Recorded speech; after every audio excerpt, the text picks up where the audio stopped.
नमस्कार। फेम और डिफेम करती तस्वीरों पर मैंने आपके सामने कुछ लोगों के व्यू रखे हैं, कुछ लोगों को रखा हूँ, कुछ लोगों से हम लोग सुने हैं। इस वीडियो में मैं 3 लोगों की बातें सुनाऊंगा और बहुत महत्वपूर्ण 3 लोग। वो कौन हैं? पहले हमारे महानुभाव हैं अनिल रिसाल सिंह। अनिल रिसाल सिंह सारी दुनिया में जाने जाते हैं अपनी फ़ोटो आर्ट को लेकर। उनसे हम समझेंगे कि फ़ोटो आर्ट और आजकल जो फेम डिफेम करने की जो एक आदत सी आ गई है लोगों में, पिक्चरों को इस तरह से यूज करना कि या तो फेमस बना दे या उन्हें डिफेम कर दे। दूसरे हमारे महत्वपूर्ण महानुभाव हैं जगदीश उपासने। बहुत जाना माना नाम है, इंडिया टुडे हिंदी के संपादक रहे और बाद में रिटायरमेंट के बाद माखनलाल चतुर्वेदी पत्रकारिता विश्वविद्यालय के वाइस चांसलर रहे। तीसरे हमारे साथी भी बिल्कुल महत्वपूर्ण हैं किशोर झा। किशोर झा रेजिडेंट एडिटर दैनिक जागरण के रहे, आजकल अपनी वेबसाइट चला रहे हैं और वो रिटायरमेंट के बाद अपने गांव चले गए झंझारपुर, जो मधुबनी ज़िले में है। वहीं से अपनी वेबसाइट के माध्यम से अपनी बातें लिखते हैं। एक फोटो आर्टिस्ट इस पर अपनी क्या राय रखते हैं कि बहुत इम्पोर्टेंट है। जी, तो आप बताएं तो ताकि हमारे शुरू कीजिए। यादव जी, सबसे पहले आज जो मैं कहना चाहूंगा कि फोटोग्राफी जो है it's the strongest way of communication. ये एक बहुत बड़ा हथियार है और ये हथियार जब हमारे हाथ में है तो जब इतना घातक हथियार है तो हमारी रिस्पॉन्सिबिलिटी बहुत बढ़ जाती है। इसको हमको कैसे इसको यूज करना है। मैं फोटोग्राफी को, मैं फोटो जर्नलिस्ट नहीं रहा, हालांकि जर्नलिज्म से संबंधित मैंने फोटोग्राफी की है, पिक्चर्स खींची हैं, लेकिन मैं फोटो जर्नलिस्ट नहीं हूं। मैं फोटोग्राफी को अपनी अभिव्यक्ति का माध्यम समझता हूं जो कला से संबंधित है। लेकिन एक फोटोग्राफ की सार्थकता क्या है, ये एक बहुत बड़ा सवाल अपने में लिए हुए होता है। मैं यहाँ पे एक उदाहरण देना चाहूँगा। सीरिया से जब रिफ्यूजीज भागे, वहाँ पे जब सिविल वॉर हुई और वो रिफ्यूजीज कनाडा, अमेरिका और यूरोप के दूसरे कंट्रीज में जा रहे थे और एक बड़ी नाव जो समुद्र में डूब गई और टर्किश सी शोर पे एक बच्चे की पिक्चर जो नीलोफर डेमेर ने खींची थी कि आधा वो रेत में चाइल्ड जो है, वो बच्चा जो है वो अब जिंदा नहीं है। ये पिक्चर जब छपी, इतना मानव संवेदनाओं को इतना द्रवित करने वाली ये पिक्चर थी। नेगेटिव पहलू था इंसानी जिंदगी का, लेकिन उसने इतना द्रवित किया लोगों को कि यूरोप, अमेरिका और कनाडा ने ये जो सीरियन रिफ्यूजीज थे, इनके लिए अपने कंट्री के दरवाजे खोल दिए।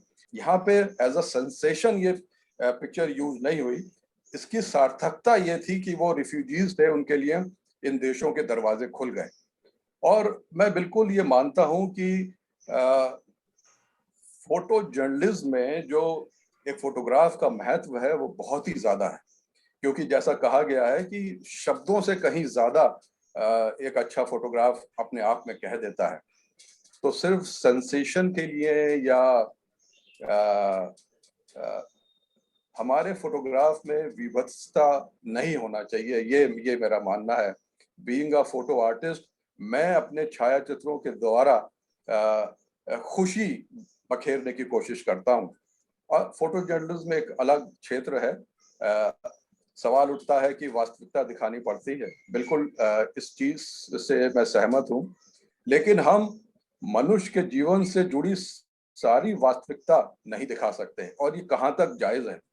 तो ऐसी पिक्चर्स जिससे सेंसेशन पैदा हो, मैं नहीं चाहता। देखिए, अखबार से जुड़ी जो फोटो जर्नलिज्म होती है, सुबह सुबह अखबार हर घर में पहुंचता है, उसका जो रीच है जनमानस में होता है। और ऐसा विजुअल जो हमको देख लेते हैं कि जो हमको हमारी संवेदनाओं को झंझोड़ दे, मुझको नहीं लगता कि वो कोई एक अच्छी चीज करता है और किसी को ये करना चाहिए। तो ये मानव संवेदनाओं से जुड़ी हुई जो तस्वीरें होती हैं, इनका किस तरीके से उपयोग किया जाए, ये एक बहुत बड़ा सवाल है। और जैसा मैंने कहा और आपने भी अभी कहा हमारी बातचीत की शुरुआत में, कि ये बहुत बड़ी रिस्पॉन्सिबिलिटी एक फोटो जर्नलिस्ट के हाथ में होती है कि वो कौन से चित्रों, ये ठीक है, न्यूज़पेपर के एडिटर पे भी जिम्मेदारी होती है कि कौन से छायाचित्र को कहाँ और कैसे उपयोग करना चाहिए कि उसकी सार्थकता बनी रहे।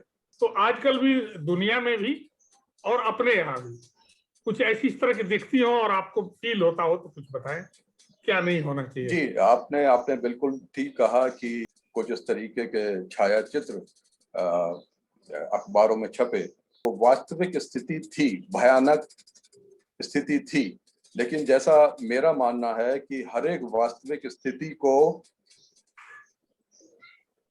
कितना हमें दिखाना चाहिए और कहाँ तक दिखाना चाहिए, ये एक बहुत बड़ा प्रश्न है अपने में। ऐसे छायाचित्र जब देखते हैं तो इंसानी मन पे वो बहुत अपना प्रभाव छोड़ जाते हैं और ये प्रभाव भयानक होता है। ये जो मनुष्य के सोचने और समझने की जो शक्ति होती है, उस पे इतना भयानक प्रभाव डालता है कि उससे बहुत बहुत बड़ी हानि हो सकती है। सोशल मीडिया पे भी मैंने देखा कि कुछ कोविड के तहत ये जो भयावह स्थिति आई और बहुत बहुत लोगों को अपने प्राण से हाथ धोना पड़ा, बहुत अनफॉर्चुनेट था। वो कुछ विजुअल उससे रिलेटेड जो बाहर के प्रेस में छापे गए और मुझको थोड़ी तकलीफ ये हुई कि वो अपने देश के भाइयों छायाचित्रकार द्वारा ही खींचे गए। अपने देश की छवि को इतना खराब करे बाहर के देश में, कहाँ तक दिखाना सार्थक था? मैंने कहा ना कि सार्थकता जो है वो एक बहुत बड़ा अहम सवाल है। ठीक है, वो बाहर की एजेंसीज थी, वो उस फोटोग्राफ्स को कहीं और से भी प्राप्त कर सकते थे, अपना अपना रिप्रेजेंटेटिव भेज के ले सकते थे। लेकिन एक देश के फोटोग्राफर की ऐसी तस्वीर बाहर के प्रेस में यूज हुई, मुझको अपने दिल में बहुत दर्द महसूस हुआ, मुझे बिल्कुल अच्छा नहीं लगा। लेकिन आपने मेरे विचार जानना चाहे तो मैं वो अपने विचार आपको यहाँ बता रहा हूँ। एक चित्र को 10,000 शब्दों के बराबर कहा जाता है, ऐसी कहावत है। लेकिन मेरा मानना है कि कोई चित्र की, किसी भी चित्र की, किसी अच्छे चित्र की तुलना शब्दों की संख्या के साथ नहीं की जा सकती। चित्र चित्र है, उसकी एक अलग आइडेंटिटी है, उसकी एक अलग पहचान है और उसका अलग मैसेज है। एक चित्र ऐसी बातें कह सकता है जो फोटोग्राफर या संपादक उससे कहलवाना चाहता है। तो चित्र के साथ जर्नलिज्म में सबसे बड़ी बात यह होती है कि चित्र इवेंट्स के होते हैं, घटनाओं के होते हैं, व्यक्तियों के होते हैं, दृश्यों के होते हैं। वो सारी चीजें जो हम देखते हैं वो फोटो हो सकता है। और जो फोटो अखबारों में या मीडिया में या किसी भी मीडिया में आते हैं या आपको लाइव विजुअल भी दिखाई देते हैं, वो दरअसल कैमरे को के पीछे जो व्यक्ति है, जो फोटो जर्नलिस्ट है, जो वीडियो जर्नलिस्ट है, ये उसकी दृष्टि है। वो जो देखना है या वो जो देखना चाहता है वो उसके चित्र में आता है, वो उसके फोटो में वो आता है। फिर इसके साथ एक और चीज, क्योंकि एक असाइनमेंट होता है फोटो जर्नलिस्ट का या वीडियो जर्नलिस्ट का, तो एडिटर का उसको उसको संदेश होता है। एडिटर ने उसको एक ब्रीफ दी हुई होती है कि मुझे इस तरह का एक चित्र चाहिए। तो उस तरह के चित्र के उसका दिमाग में होता है। फोटोग्राफर उस आइडिया को और अच्छा बनाता है और उसको अपडेट करता है, उस आइडिया को अपना भी उसमें जो नजरिया है उसमें फोटोग्राफर जोड़ता है और फिर वो चित्र खींचता है। जब ऐसा चित्र जो एडिटर की ब्रीफ और फोटोग्राफर की अंतर्दृष्टि के साथ मिलकर आता है, तो वो कहर ढा देता है। दुनिया में हजारों हजार ऐसे फोटो हैं जो आज भी लोगों की या रेसेस की पीढ़ियों की मेमोरी में है और वो हमेशा रहेंगे। वो इसलिए उसके नीचे कुछ नहीं लिखा होता, उसका कोई कैप्शन नहीं, उसका कोई शीर्षक नहीं। ये सब बातें होते हुए भी एक चित्र अपनी बात कहता है। जब अच्छा, खास तौर पे इवेंट्स के चित्र या व्यक्तियों के चित्र जब अपने पास आते हैं तो एक संपादक पहले से एक तय किया होता है। लेकिन कई बार ऐसा होता है कि फोटो जर्नलिस्ट फील्ड में गया है और वो अपने हिसाब से फोटो खींच कर लाता है। तो फिर एडिटर को तय करना होता है कि कौन सा फोटो हम लें, खासतौर पे व्यक्तियों के मामले में, प्रतिष्ठित व्यक्तियों के मामले में और ऐसी घटनाओं के मामले में जहां पर कि जिसके फोटो छपने से या तो कुछ अच्छा हो सकता है या बुरा हो सकता है।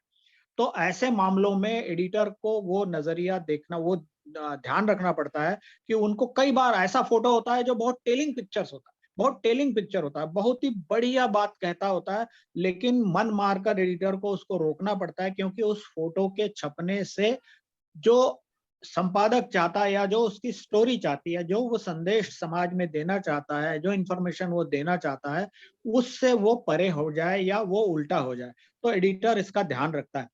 कई बार इसमें अच्छे फोटो और छपने से रह जाते हैं, लेकिन कई बार ऐसे फोटो छप जाते हैं जो एडिटर तो सोचता कुछ है और फोटोग्राफर ने किसी और सोच से वो फोटो खींचा है। मैं बिहार के एक नेता का छोटा सा उदाहरण दूंगा और उस समय वो सत्ता में थे और बड़े मामलों में फंसे हुए थे और वो फोटोग्राफर ने उनका जो फोटो खींचा था, वो गर्मी के दिनों का फोटो था, वो अपने घर से बाहर निकले और उन्होंने गमछा या दुपट्टा जैसा कोई जो सर पर, कोई छोटा तौलिया अपने सर पर इस तरह से डाला हुआ था कि उनका पूरा मुंह उसमें ढक गया था। उसका एक छोटा सा 2 लाइन का कोई कैप्शन लगा दिया गया कि अब मुंह ढकने की बारी। बस उस वो एक सामान्य पिक्चर एकदम से हंगामे का पिक्चर बन गया, जिससे न केवल राजनीतिक प्रतिशोध का सामना करना पड़ा, राजनीतिक नाराजगी का सामना करना करना पड़ा, बल्कि उस फोटोग्राफर के लिए बहुत मुश्किल हो गई, संपादक के लिए जो हुई सो हुई। तो ऐसे अनेक पिक्चर है। अभी हम देखते हैं कि इन चित्रों का जो खास तौर पे एक नजरिया के साथ, एक दृष्टि के साथ या कोई बात बताने के लिए खींचे जाते हैं, सोशल मीडिया या डिजिटल मीडिया के आने के बाद किस तरह से उसका दुरुपयोग हो रहा है। हम मॉर्फेड पिक्चर देखते हैं, लेकिन आपको फोटो, 2 फोटो बना के डालने की जरूरत नहीं। अब तो लोग सीधे सीधे इस घटना का फोटो, किसी और जगह का फोटो लगा कर और अपना कोई संदेश देना चाहते हैं। अभी गंगा में लाशों का मामला चल रहा है। 2 फोटो ऐसे आए, एक फोटो 2015 का उन्नाव का था। नमामि गंगे प्रोजेक्ट के लोगों ने वहां जाकर लोगों को मना किया कि ये जो परंपरा आपकी है इसको बंद करिए, गंगा खराब हो रही। 2015 का फोटो, वो अभी कोविड के पेशेंट के डेथ का फोटो बनाकर और उसको प्रचारित प्रसारित किया गया। वैसे ही एक फोटो इसी सीरीज में बांग्लादेश का, और रोहिंग्याओं की एक बड़ी नाव पलट गई थी और उस रोहिंग्याओं के सैकड़ों शव और उस नदी में दिख रहे थे। उस फोटो को भी गंगा नदी के में बहती लाशों के संदेश के साथ जोड़कर प्रसारित किया गया।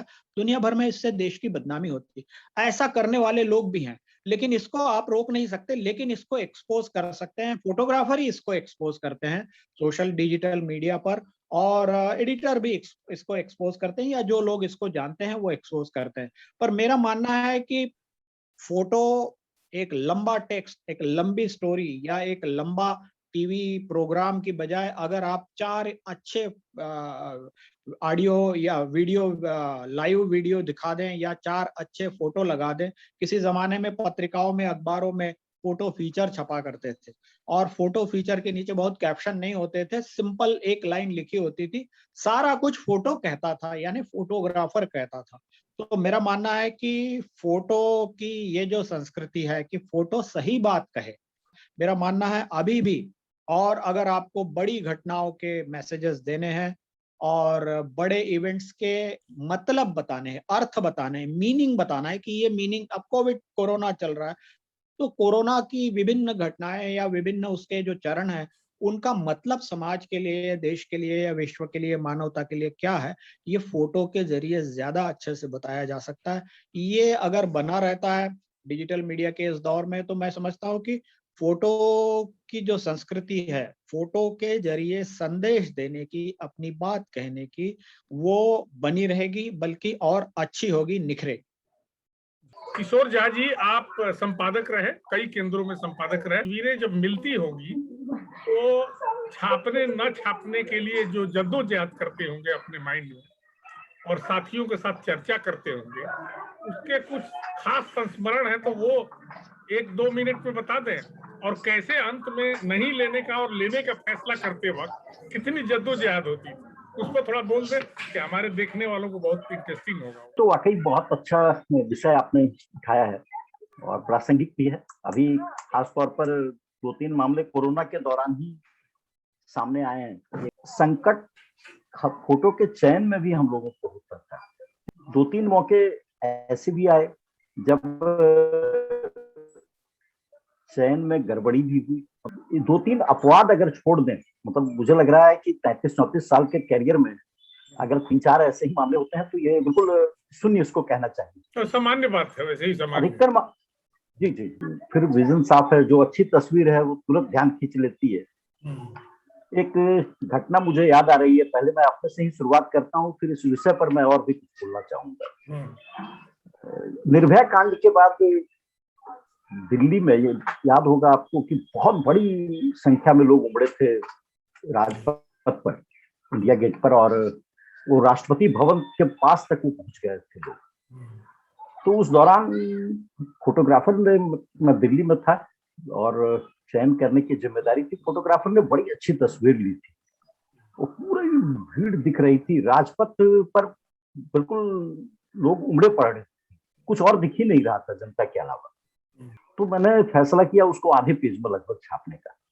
राजपथ पर जन हुंकार हेडिंग लगा करके वो आधे पेज की एक तस्वीर छाप दी। तो उस समय बुलाया गया मुझे, अगले दिन हमारे प्रधान संपादक ने मुझे बुलाया, पूछा आपको मालूम है कि ये स्टाइल सीट में नहीं है? मैंने कहा मालूम है। आपने पहले कभी देखी ऐसी तस्वीर जागरण में छपते हुए? मैंने कहा नहीं देखी। तो फिर आपने ये निर्णय क्यों? तो ये एक असाधारण तस्वीर थी, असाधारण मौका था, और मुझे लगा इसको असाधारण ट्रीटमेंट मिलना चाहिए। बहुत अच्छा लगा। प्रधान संपादक ने न सिर्फ पीठ थपथपाई सुनने के बाद उन्होंने मुझे उसमें नगद पुरस्कार भी दिया। तो मुझे लगता है कि मानक तोड़ने में भी कोई हर्ज नहीं होता, कहीं भी नहीं होता है। ये हम मतलब पत्रकारों के अपना मानसिक बंधन है। वर्तमान परिप्रेक्ष्य में मैं आता हूँ, आपने देखा होगा प्रयागराज में टेलीग्राफ ने जिस तरह से तस्वीर छापी है, बहुत बड़ी तस्वीर है उसकी। मैं वाकई को एक अलग रोमांच फील हो रहा था एक पत्रकार के तौर पर। तो अभी टेलीग्राफ ने जैसे छापा है तो उन्होंने सीधे प्रधानमंत्री को कटघरे में खड़ा कर दिया उस तस्वीर को लेकर के। लेकिन अमर उजाला, जो लखनऊ से छपने वाला अखबार है, अमर उजाला, हिंदुस्तान, एनबीटी ने भी उस खबर को लिया है, और थोड़ा सा बचाव वाले में भी वो दिखे हैं। उन्होंने ये कहा है कि पहले भी ऐसी लाशें आती रही वहां पर और उनको इस तरीके से दफनाया गया था, लेकिन उन्होंने ये ईमानदारी जरूर दिखाई है कि ये स्वीकार किया है कि लाशों की आमद अचानक पड़ गई है। संस्थान की रीति नीति के हिसाब से उन्होंने बचाव भी किया होगा। और एक बात तो जरूर होती है कि टेलीग्राफ ने भी जो छापा है वो पूरी तरह से सत्य प्रतीत नहीं होता है। अगर वहां शव को पहले भी ठीक ठाक संख्या में दफनाया जाता था कि वो एकदम कोई एक्सक्लूसिव चीज दे रहे हैं, तो मुझे नहीं लगता कि वो पूरी तरह से वो आदर्श स्थिति है। लेकिन वो तस्वीर अपने आप में बोलती हुई तस्वीर है। अगर मैं उस जगह पर रहता तो मैं भी वही चयन करता, मैं भी अपने को नहीं रोक पाता उसको छापने से। 2003 की घटना है, स्वर्ण मंदिर में शिरोमणि गुरुद्वारा प्रबंधक कमेटी की ओर से यह फैसला किया गया था वो शहीदी दिवस मनाएंगे, जिसमें भिंडरावाले को सम्मानित, मतलब उनको एक शहीद का दर्जा देने की बात थी। स्वर्ण मंदिर के अंदर दिन भर प्रोग्राम चला शहीद दिवस का, उन्होंने दिन भर बाहर उसके विरोध का। उसमें मैं अमर उजाला में, तो वहां अपने संपादक को मैंने कहा, कुछ मैंने भेजी भी दोनों खबर, फोटो तस्वीर के साथ भेजी। भेजने के 2-2.5 घंटे के बाद मुझे मैसेज आया कि वो खबर और तस्वीर रद्द कर दी गई है आपकी। अब आप एक सिंगल कॉलम खबर सामान्य सी सूचना के साथ भेज दीजिए। मैं रिपोर्टिंग में था, रिपोर्टिंग इंचार्ज था, तो मैं बहुत हर्ट हुआ कि दिन भर मेहनत की है जिस खबर पर और उसके साथ ये ट्रीटमेंट हो गया। बाद में जब खुद मैं निर्णायक स्थिति में आया तो मैंने महसूस किया हर अखबार की अपनी अपनी एक नीति होती है और हमेशा नीति से समझौता नहीं किया जा सकता। अभी भी जो बातें हो रही है कोरोना को ही लेकर के कि इससे देश की छवि खराब हो रही है और अच्छा संदेश लोगों में डर हो रहा है, वो बातें अपनी जगह सही हो सकती है, लेकिन तस्वीर का दूसरा पहलू ये भी है कि वो छापना तो चाहिए। कई बार निर्णय लेने में ये दोनों पहलू पर संतुलन बनाना थोड़ा कठिन हो जाता है और गलती होती है, उसमें चूक होती है निर्णय लेने में। अचानक तो बहुत हैरत की बात थी कि 50,000 से ज्यादा आदिवासी हथियारबंद आदिवासी शहर रांची में घुस गए। मोरहाबादी मैदान तक, इसका मुख्य मतलब हार्ट ऑफ सिटी कह सकते हैं, वो गए वहां पर और शांतिपूर्ण रूप तरीके से उन्होंने वहां पर सभा की, पूरी बात सुनी और उतनी बड़ी भीड़ फिर शांतिपूर्ण तरीके से चली गई। एक गिलास पानी तक कहीं उन्होंने जबरदस्ती किसी से नहीं लिया। मेरे पास सरकार के एक बहुत ही मजबूत आदमी का फोन आया कि ये खबर और तस्वीर आप दबा दीजिए। तो मैंने कहा कि मैं इसको छापूंगा। फिर आया कि अगर आप इसको अंदर अगर छापना भी है तो अंदर छोटी सी 2 कॉलम अधिकतम आप स्पेस देंगे। मैं और साथ साथ ये भी कहा कि देखिए विज्ञापन का मामला होता है हमारे और आपके बीच में, और मैंने कहा कि बाहर में गया आपका विज्ञापन, मैं इसको छापने जा रहा हूं, आपको जो करना हो करें। किसी भी अखबार के लिए झुग्गी झोपड़ी में रहने वाले लोग या कच्चे मकान में रहने वाले लोग टारगेट रीडर नहीं। और छोटे गांव में भी कभी अतिक्रमण के नाम पर, कभी आगजनी, इन इलाकों में वो घटनाएं बराबर होती रहती है और कई परिवार पूरी तरह से तबाह हो जाते हैं। ऐसी खबर आपको बहुत कम दिखेगी। आपने भी जो दौर देखा है शुरुआती, उस दौरान जो सरोकार था वो सरोकार तो अब नहीं रहा है।